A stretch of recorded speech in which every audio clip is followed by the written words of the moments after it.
Hello everyone, thank you for watching this video covering one of the Modern Horizons 3 Commander Precon decks. This section of video is taken from our podcast episode, which you can find a link to in the description down below for the full playlist, plus all the other videos that we do here on our channel. Thank you again for watching, and have a wonderful day. I am excited to tell you about Tricky Terrain. I knew you would be. This looks like so much fun of a deck. Are you kidding me? So the structure behind this one is utilizing and taking into inspiration the sort of vast variety of non-basic land types and land strategies that Constructed Modern has to offer. And we are helmed in this Simic colored deck by Omo, Queen of Vesuva. She is 2 and a hybrid Simic mana, so you could cast this either for green or blue. 3 mana then total for a 1/5 legendary creature, Shapeshifter Noble. When she enters the battlefield or attacks, you put an everything counter on each of up to 1 target land and up to 1 target creature.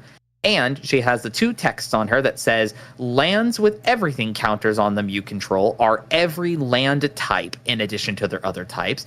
And each non-land creature with an everything counter on it is every creature type. So she's out here making changelings and making your lands every land type. Now, that might read a little confusing to somebody who might not understand what that means. And this is kind of a weirdly tricky one to go through because I believe in my research, this is the first card ever that can allow a land to become, well, as described with the counter, it can become everything. We have land modifying effects that allow them to change into every basic land type. You read that on a card like Dryad of the Elysian Grove, who says your lands are every basic land type in addition to the other types.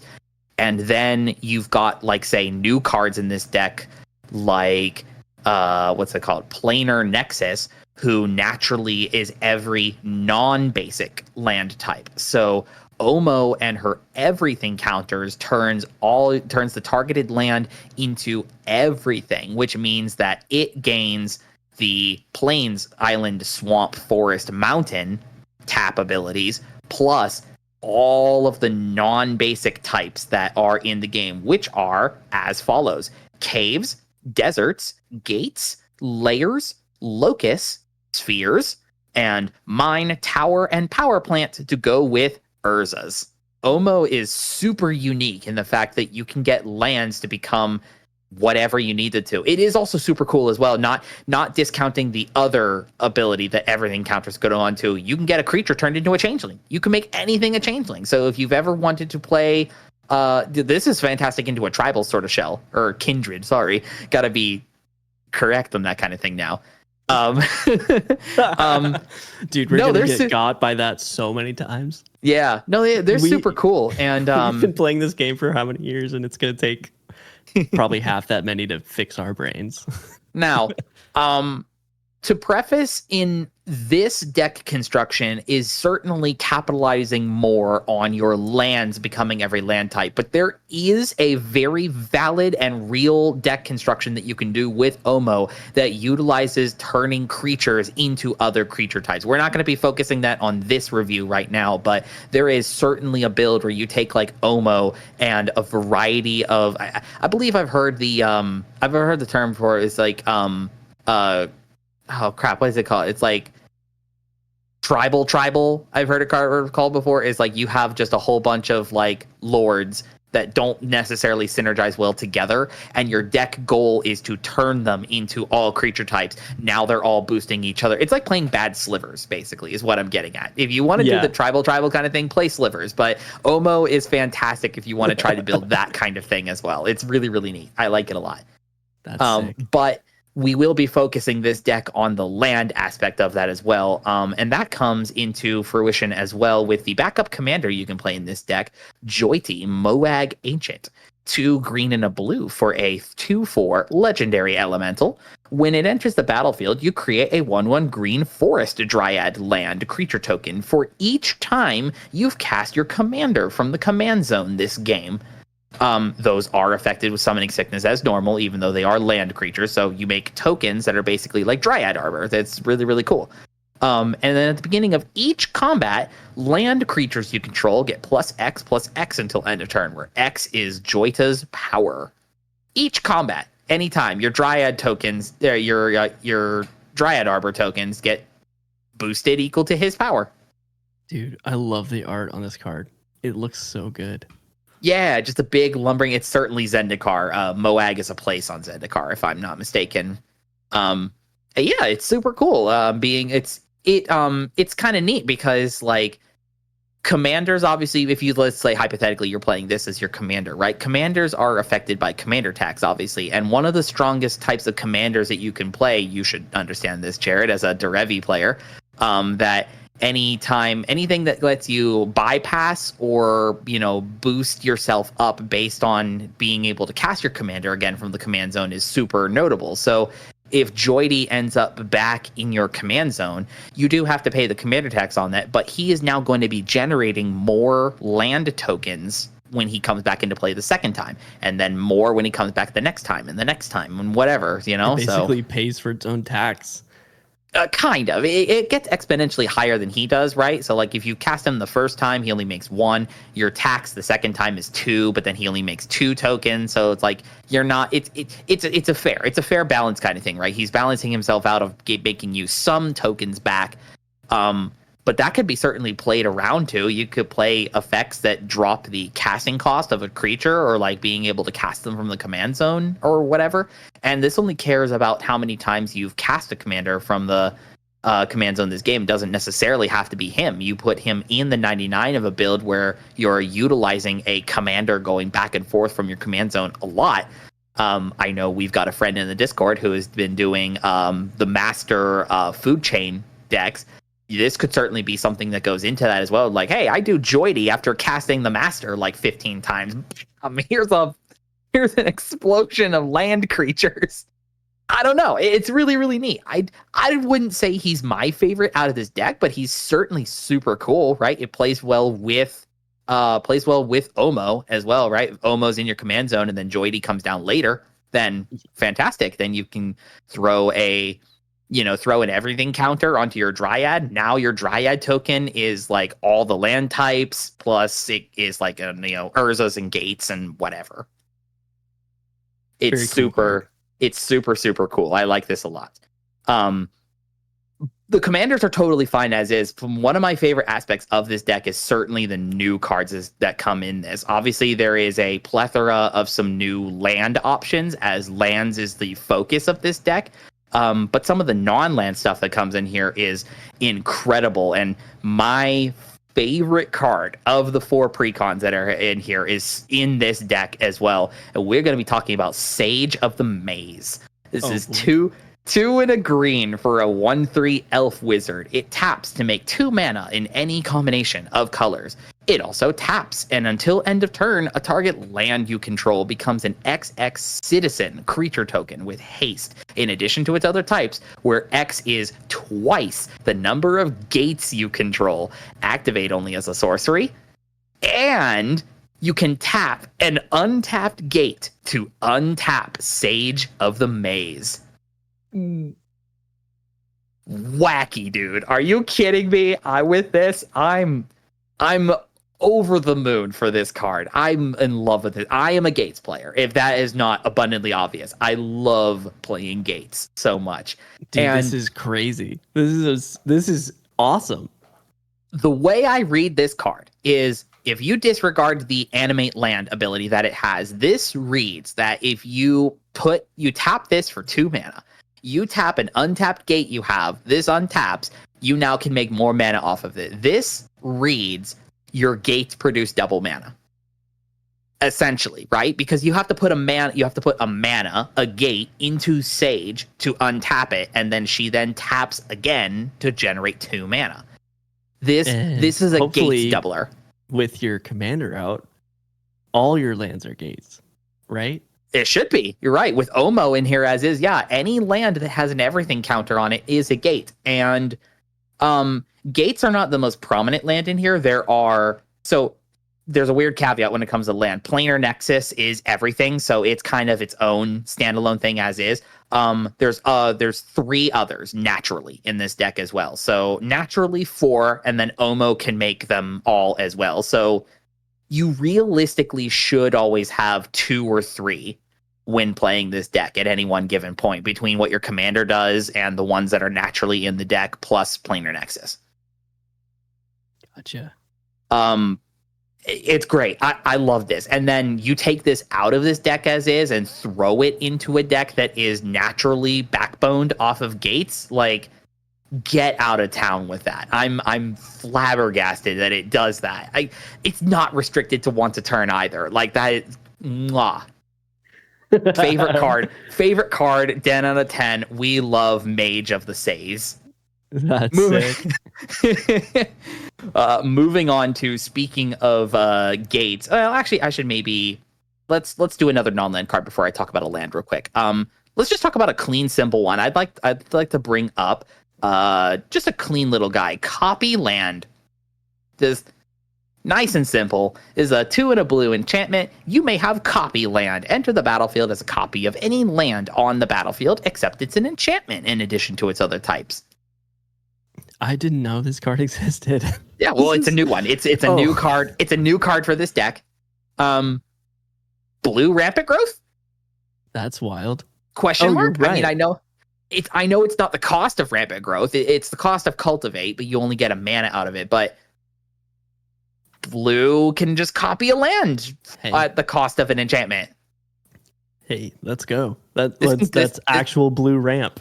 That's how many people tend to lean to try to start their game on turn 1 with Command Tower. You get this by turn 3 at minimum, maybe turn 2 if you're fast on your mana, if you're doing like a rock or something like that.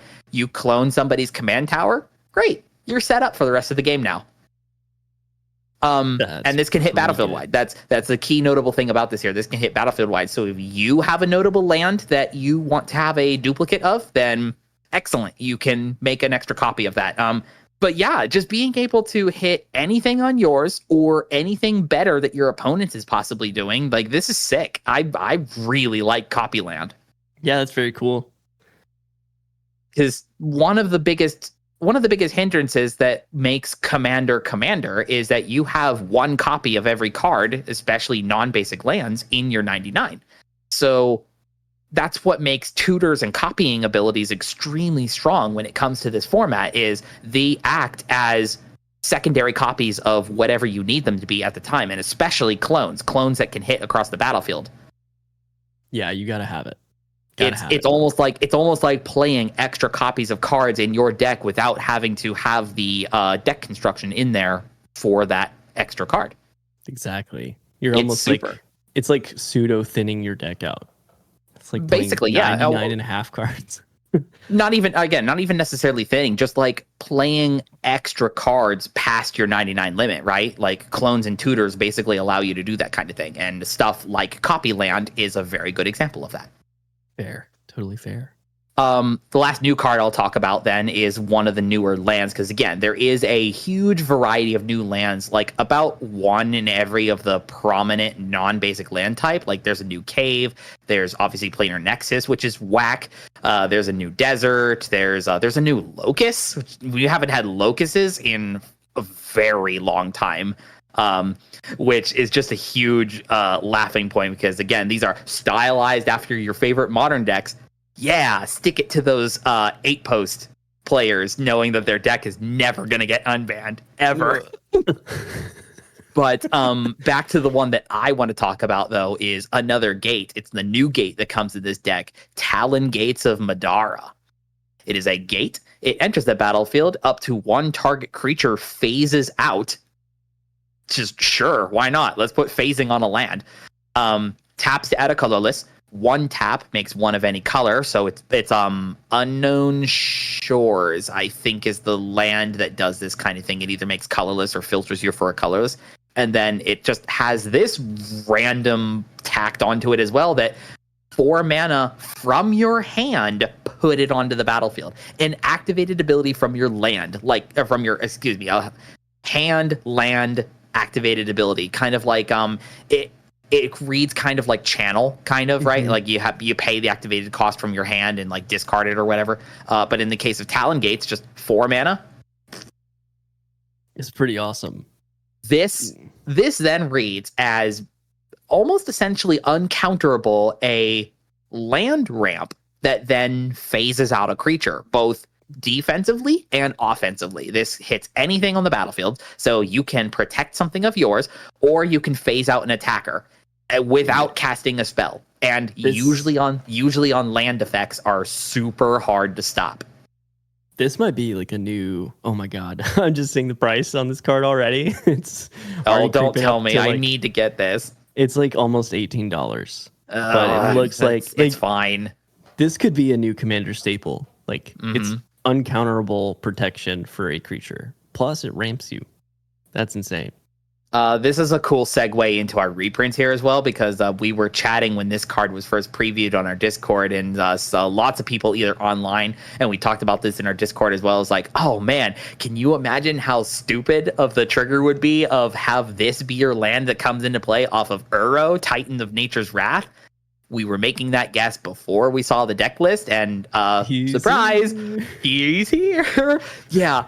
I can't believe you can do that. You can, firstly, as well, out of the box, you could play Uro as your commander. And if you've got the Talon Gate in your opener, you get Uro from your command zone, do the gate. The gate phases him out for his trigger. Now you have a 6/6 on turn 2 that ramps you every time he attacks. Bro. It's so dumb. That's nonsense. That's nonsense. Yeah, that's Uro in the deck as is. Like, when you buy it. That's a combo you can do out of this precon. It's stupid good. Another big highlight who's in this deck is Apex Devastator, his first reprint since Commander Legends, the original one. I didn't realize that, as this was something I wasn't aware of. I could have sworn Devastator was like on the list or something like that, but nope. This is his first reprint ever. 10 mana, 10/10 Chimera Hydra that cascade. That card is never bad. This is never bad. This is like the opposite of the Bloodbraid Elf in the other deck. Like, Cascade 4 times on a 10/10 will literally always be amazing. It will hit anything else in the deck. You just get 4 cards free. It's your big monster dude to get to when you are doing all of this extra land ramping that the deck is able to do, because obviously this is a Simic deck, so we are going to be accelerating our mana super hard. Maybe you even cascade into a Terastodon. That would be pretty nuts. Not when you cut it from the deck like I'm going to suggest, but we'll get I'm just realizing, like, you could hit Terastodon after that. That's pretty cool. I touched on Dryad of Elysian Grove. We love him. Fantastic. Scoot Swarm is in here. Scoot Swarm is always just a menace. You always have to watch out for him. I feel like we love seeing that, but that's just me. Mana Reflection in the enchantments is super to see here. Mana Reflection, 6 mana enchantment.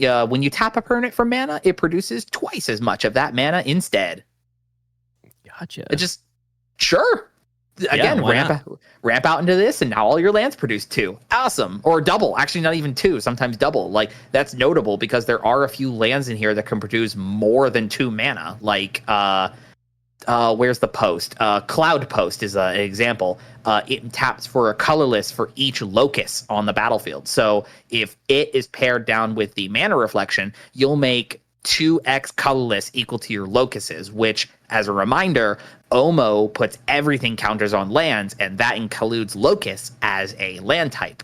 So, yeah, you could just start doing all that. The Trons are also in here as well. So, like, if you've got the Tron set up as well, you can, again, do faster because Omo can put an everything counter on your everything. You can get Tron with 1 land, right? You can put Tower down. You can put Urza's Tower down, put an everything counter on it, and now it itself sees itself as an Urza's Tower power plant mine. What? That's a single land that then produces 3.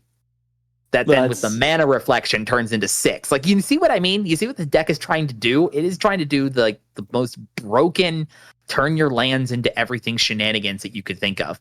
This is crazy. Yeah, which even those shenanigans that we're talking about here, Dark Depths, Thespian Stage, and Vesuva are all in here. You have multiple outlets to do the dumb Dark Depths combo of making a copy of Dark Depths without the ice counters, and you just pop. Here's a Merit Lodge. Dude, this is the Dark Depths deck. This is a Dark Depths deck. Seems like the strongest deck out of the box to me. This is so cool, dude. I love this. Just one last shout out here for his reprints. There is a Avamaya, Cradle of Growth in here. You could just turn everything into forests as well. Yeah. We love to see that. Fully loaded. It is fully loaded, but not full max potential. What can we do to fix that? Let me tell you, the number one thing, if this is a lands matters, let's try to quiz you, Jared. Let me see if you can think what I'm thinking of. If this is a lands type, not even type matters, this is a non-basic play all of the different types of lands deck. What would be the number one land that you would put in here as an upgrade? Go. Non-basic land that you would put in as an upgrade? Yeah, it's a non-basic land. It's the one I'm thinking of specifically. You're playing a deck where its theme is getting as many different types of lands down as possible. What are you adding? Oh god. I honestly have no idea. Field of the Dead. Oh, I don't know why Get I that didn't in think here, about boys. You've got, this deck has 44 lands in it. Almost all of them are unique. There are 4 forests and 3 islands. Everything else is a non-basic of a different type, of a different name. You need Field of the Dead in here, dude. Are you kidding me? Yeah, Field of the Dead, after your 7th land, it starts producing you zombie tokens. It's super, super good. Yeah, that would be insane. That would be a perfect upgrade. Oh, yeah, here's a real good one that I saw in here to add in here. This is a elf druid called Root Path Purifier. This would be a sweet upgrade to add in here. It is 3 and a green for a 3/4 elf druid. Lands you control and land cards in your library are basic. So that sounds weird. It sounds weird. Means you can get anything off of like a cultivate or rampant growth, right? Bingo, you got it. That's insane. Your cultivate can now tutor Dark Depths and Vesuva. Your rampant growth can grab Planar Nexus. You know, your Soccer Tribe Elder could go and get Command Tower. Oh my god. That's insane. It also, as a sidebar, turns off the non-basic part of your lands as well. This now keeps them safe from non-basic land hate. Whoa. Right? So Blood Moon doesn't even affect you. Ding. That's, oh my god, that's a crazy card. It is. Whoa. It is so good. Dang. I might need to pick one up to run in my Ramos deck just so I don't get hosed by like Price of Progress. Yeah. So one last thing to bring up then as well is this could be a sneaky fun way to build around with Omo as well. As we had described, that the everything counters that she puts onto the lands as long as she's still in play, it does give them all land types. And as we talked about, that includes plains, island, forest, mountain, swamp. That then means that you have a single land producing you full domain. So if you'd like to throw any of the good Simic cards that care about your domain count, you can get max value 5 off of a single land. So some really cool ones I found in here is on like Joda's Codex. It is a card draw engine that has its activated ability reduced equal to your domain. So if you have full domain, it's a free. It taps to just draw you a card. That's great. Tromp the Domains is a 5 mana overrun that gives your creatures +X equal to your domain. So you could just have a +5 in Simic. Very cool for all those Scoot Swarms that you're making. It also gives Trample. That's notable. Allied Strategies is a blue sorcery that draws you cards equal to your domain. And Collective Restraint acts as a scaling propaganda equal to your domain.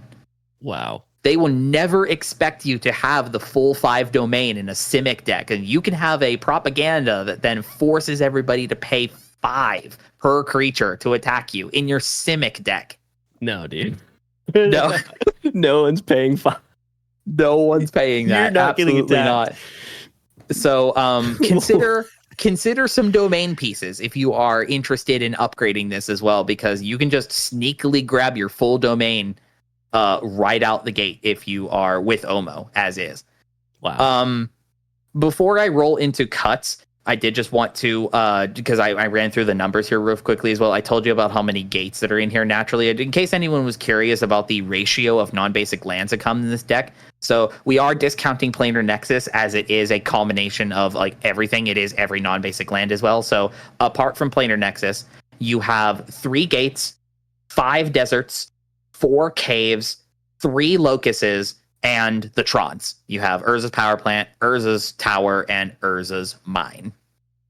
So that is your non-basics that are included here as well. An upgrade path you could potentially work towards is something like this, is cutting some of those back in favor of adding more of your preferred choice. There are a lot of synergy cards that are in here that care about lands of some particular types. But there's like, it's trying to be multiple land type matters all meshed together at once. If you want to try to focus this deck a little bit more, you could try cutting some of those back in favor of other ones. So like as an example for myself, if I were purchasing this, I would probably focus this more towards gates. And then my cuts would then become cards that are in the 99, like Desert Warfare, who cares a lot more about the deserts you have. Or vice versa, right? Take out stuff like Maze of the Sage of the Maze if you want to focus more on deserts. So this is a very flexible upgrade path deck. Yeah, I don't, to my knowledge, we've never seen anything like this. No, this is super unique. Yeah, that said, it's hard to know where you could even take the deck. You can go anywhere. Exactly. That being said, though, there are certainly cards that just in general that you can pull out of here as well. I mentioned Terastodon. Again, this might be a subjective one. Terastodon, I don't know if he still stands the test of time nowadays, right? It's neat that you can blow up, like, you can't hit creatures with Terastodon. That's his biggest thing. And creatures have definitely become the means that people are winning games more often. There are certain instances where hitting a non-creature is important. And you still could do the silly thing in this deck of blow up your own non-creature permanents to make elephants. But I don't know. I've never been a huge fan of Nasty Terasti, but if you love them, keep them in here. Otherwise, I don't know. Definitely agree with the cut. It's not a good card. Yeah. 9 mana. I would cut. That.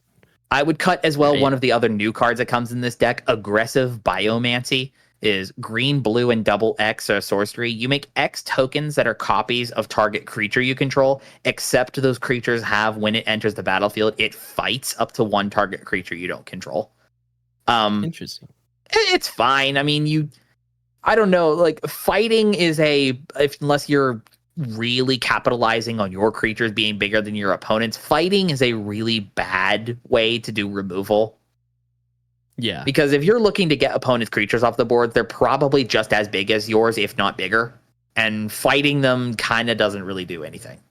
Yeah. You kind of have to you really need to build around fighting if that's not going to be just as bad for you it is for them. So exactly.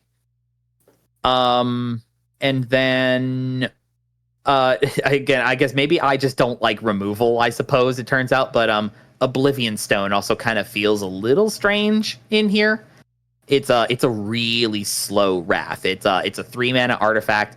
4 mana, tap it. You put a fate counter on a target permanent, and then 5 mana, tap it, sacrifice it. You destroy each non-land permanent without a fate counter on it. Then everything with fate counters get the counters removed. I used to play.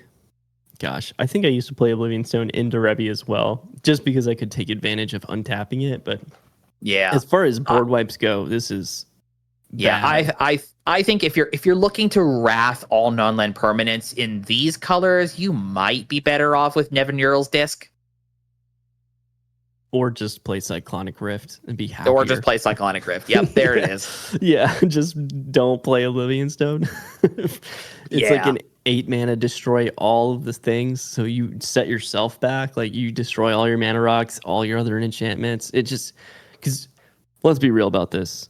No one's letting you keep this on the field because it's literally just like a board wipe they can see coming. So they're gonna force you to use it.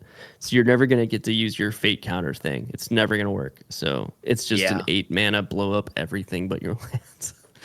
So but yeah, so that's how I would do any changes and modifications to this. But like, man, this deck is so cool, dude. Right? Like, the way I look at this is that at your bar of a deck like this is a fantastic path to getting some very, very good non-basic land package for at least the Simic colors. It really sucks that this is only Simic. I kind of wish there was another color added in here for some more variety and non-basic land, but the package that is in here is phenomenal. And this whole like everything counter thing that Omo can do is just so standalone and unique. It's a really, really interesting, fun idea. And lands, I think we've talked about land decks before with stuff like the Desert Bloom and whatever, that when a land-centric style deck is trying to start popping off and doing its thing, it's really hard to stop it because land hate just in general either is extremely frowned upon because it's mass, it goes really, really wide, or just people are not playing enough of it. Yeah, you just gain exponential value because your whole thing is playing more and more lands. So you're just going to have more mana than your opponents too. So yeah, you're just never going to be behind. So as long as you can keep drawing cards, your chances of winning are very, very high. So I'm a huge fan of this. Strat. Yeah, very cool. I like this deck the most I think out of all these pre-cons from this set. I think it's very, very neat. I love how it's like a toolbox, basically. Like the deck itself, just as is, looks like it functions very well, but you can also take this in any way you want it to after you've bought it and you've played it for a while and you're like, oh, okay, I'm bored with the way it functions out of the box. You can literally go any direction with it. And that's something I have never seen a pre-con be able to do. Yeah, like I mentioned when talking about Omo as well, there's a completely different build direction of utilizing the everything counters of turning creatures into every creature. Exactly, yeah. Yeah, very neat. Love it.